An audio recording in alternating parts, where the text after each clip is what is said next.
Welcome, and how are you doing today? I hope you are having a fantastic day. We're going to talk about cryptocurrency news, gold versus Bitcoin, and the winner is... So in this corner, we have gold, the bullion, the glittery, shiny stuff that everybody wants and wears. And over in this corner is Bitcoin, a digital currency. It can't be seen. It can't be touched. In fact, you can't hold it. Not in your hands anyway. You might hold it on your address or on your digital wallet. Now, I need you to know I'm not a financial advisor. This is not financial advice. This is my opinion. I'm not smarter than you. You are smarter than you realize. Do not trust what I say. Do your own research. This last one is really important. Anytime you're making any kind of financial investment, always do your own research. And one of the hard things, because human beings are naturally biased, we have opinions and we have positions, and it's really hard to set our biases aside and then do research from an unbiased position. But with Bitcoin in particular, that's an important place to come from because it's different and yet it's the same. So, in this article, gold is the top safe haven asset, but here's why Bitcoin has appeal. Analyst Chris Mancini claims governments are increasingly turning to gold and not Bitcoin in order to hedge against economic uncertainty, motivated by geopolitical wranglings as well as a desire to reduce dollar reliance. The Chinese and Russian central banks are driving demand for gold. Is Bitcoin now out of the picture? So, in a Kitco News interview, analyst Gabelli Gold Fund Chris Mancini said that gold is the ultimate power move during times of uncertainty and not Bitcoin as evidenced by government actions. He said the Chinese and Russian central banks have been buying gold, and what they've been doing is selling dollars, selling U.S. treasuries and buying gold. Indeed, given the severity of the debt bubble, this time around it's expected that gold will post substantial gains during the next recession. Editor at Sunshine Profits, I don't know how to pronounce that, but he said, actually the next downturn may be even more beneficial for gold. This is because the gold debt is higher. The global debt, I'm sorry, not the gold debt, but the global debt is higher, while the monetary policy options on the table are broader and real interest rates are lower. So while all of this makes sense, one thing that they did not comment about is the volume that governments are buying in Bitcoin versus the volume governments are buying in gold.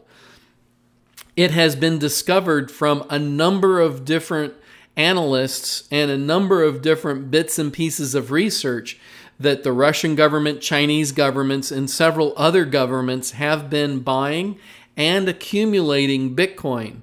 And what's not revealed through this article or is not clear is, did these authors make any attempt to try and discover, well, are these governments buying 10 times more gold than Bitcoin, or are they buying 10 times more Bitcoin than they buy gold?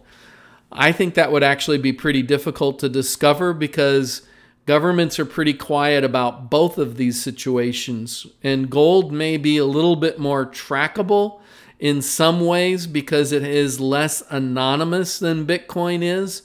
But both of them, there are ways to dig into that and try and get more information. So the rest of this article kind of presents the other side. At present, given Bitcoin's short life, no one can answer that question. However, Bitcoin does hold an additional ace up its sleeve in its non-sovereign nature, which when tested in real-world situations of hyperinflation and political uncertainty showed soaring demand and usage. Indeed, the question is more than about performance during a recession. For these are revolutionary times in which we find ourselves. Mass protests against inequality, political corruption, and denial of political freedom are sweeping across the planet. From Lebanon, Chile, and Spain, and not forgetting France, where a mainstream news blackout attempts to hide the fact that the Yellow Vest movement has been active since October of 2018. Here's some pictures of the Yellow Vest movement in France. And so the real advantage of Bitcoin over gold lies in its censorship resistance properties, which is a quality that becomes increasingly sought after as the world wakes up to government tyranny. On that note, Tahi, and I'm not sure how to pronounce his last name, said, "Money created by governments is like all fiat money. It can be confiscated, destroyed, and seized at will. Governments are doing this more and more, especially as fiat money becomes increasingly digital. Bitcoin payments, however, they cannot be stopped by any person, company, or government." And that's been seen very clearly because over the last decade, as Bitcoin has begun to flourish, there has been the Chinese government and the North Korean government and several other government entities that has done everything that they could in order to stop Bitcoin.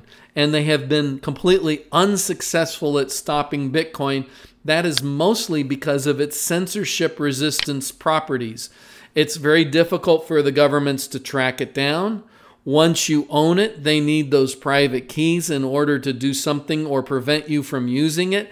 They just can't stop you. And because what runs the Bitcoin networks, there's not a single company that they can go and talk to the CEO and arrest the CEO. Instead, there's Bitcoin servers. There's millions of Bitcoin servers all over the world doing what's called mining. And those miners are, there's millions of them located in every country around the world. And as long as the miners are working, Bitcoin exists. And so it's not possible for a single country to stamp out Bitcoin or to stop Bitcoin. As a result, it has a large degree of censorship resistance, so that when people are protesting and fighting against the government, they do have a way of transacting among themselves without actually using local fiat currency. In fact, when you look at countries and what percentage of the population are using Bitcoin, one of the countries that has the highest percentage of population using Bitcoin is Venezuela. And it's no wonder when you have 1,000,000% interest, not interest, but inflation on your local currency. You spent all week working at a job, and by the end of the week, what used to be worth $100 is now worth $1. You just can't live that way. And so a lot of Venezuelans have been turning to Bitcoin in order to overcome those situations. And that's one of the reasons why Venezuela is one of the top countries in terms of percentages of population that are actually transacting in Bitcoin or other cryptocurrencies.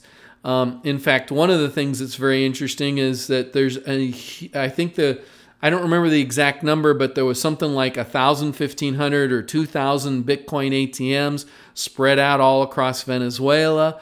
There were a company that is the primary vendor for credit card. When you go into a store and you swipe your credit card in order to buy something, those little devices, I can't think of what they're called at the moment, but the company that runs those devices in Venezuela has done software upgrades to allow them to also transact in Bitcoin.